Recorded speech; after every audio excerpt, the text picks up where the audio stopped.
Hemocyanin, one of the three oxygen binding proteins, it is abbreviated as Hc. In Greek, cyanos refers to blue, so we call it as a blue blood. It is a bimetallic copper center. There is no porphyrin which is surrounding the metal atom, and hence we call it as a non-heme protein. Metal atom is also not iron, therefore we call it as a non-heme non-iron protein. Hemocyanin is erratically found only in two phyla. One is mollusca and the another one is arthropoda. In mollusca we have examples of octopus, snails, squids, etc. And in arthropoda we have some examples such as lobsters and scorpions. So to be precise, this protein was first discovered from snails. Coming to the molecular aggregates, there are several subunits. Usually the subunits are found to be in the multiples of 6, 12, 24, 48 and so on. Later investigations have also shown that they need not be in the multiples of 6, and the subunits were found to be about 2, 10, 20, 40 and so on. Coming to the molecular weight, this depends on the phyla.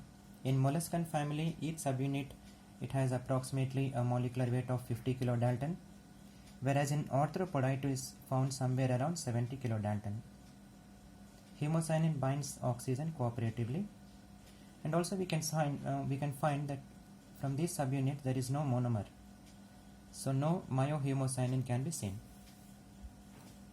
There are two different variants of hemocyanin depending upon the ligand binding.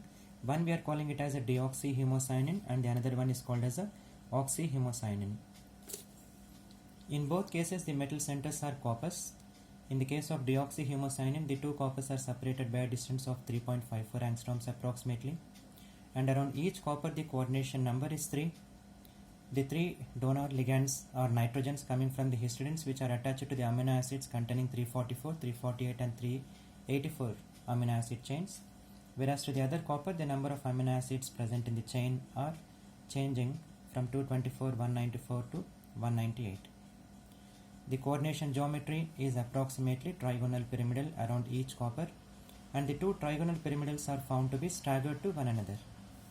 When it comes to the oxyhemocyanin, the coordination number is rising from 3 to 5.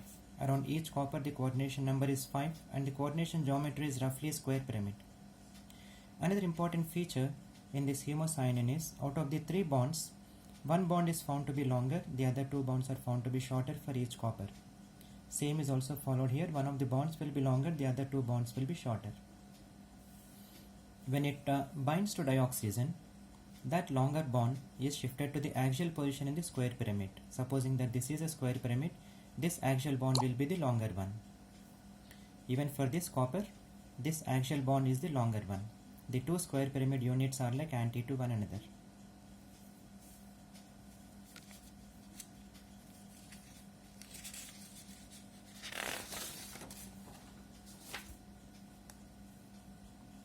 Coming to the geometrical, magnetic and absorption spectrum in deoxyhemocyanin, the geometry just now we have seen coordination number is 3, and around each copper the coordination geometry is found to be trigonal pyramidal.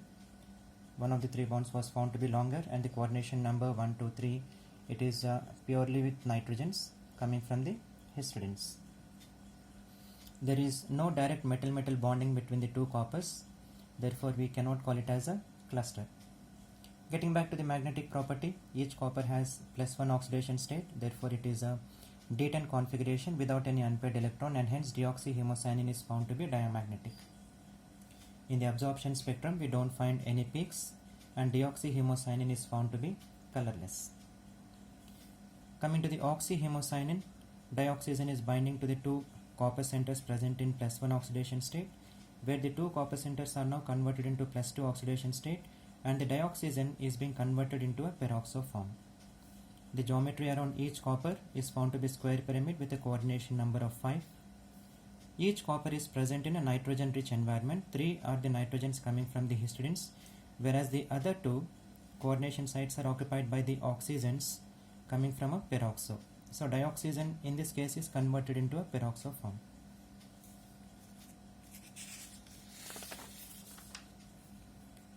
Magnetic property.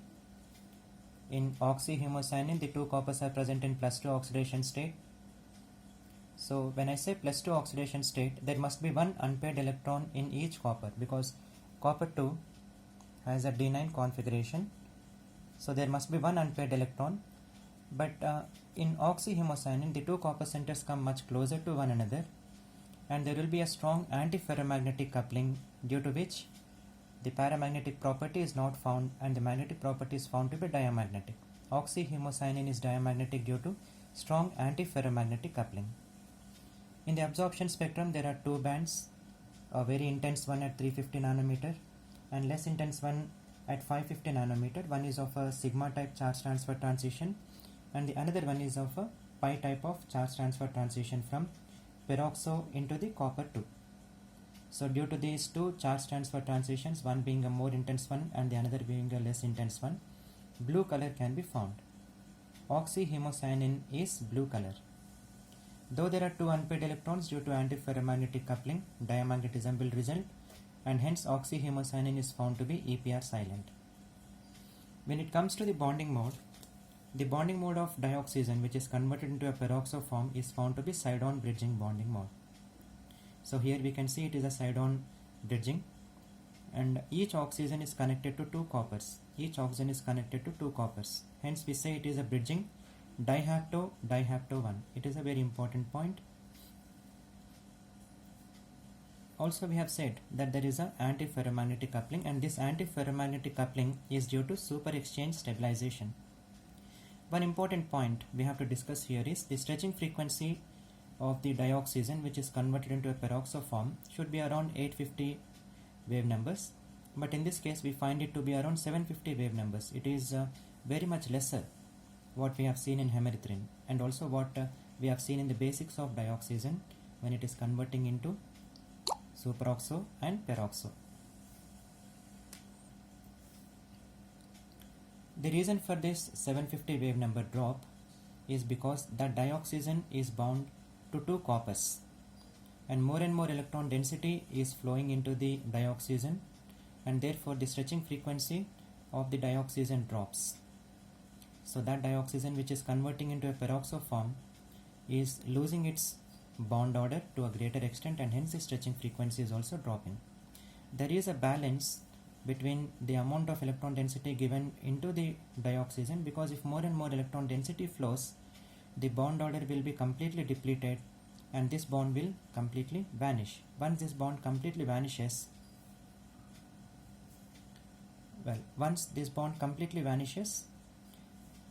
then the reversible oxygen binding capacity will be lost by the hemocyanin. This is about hemocyanin.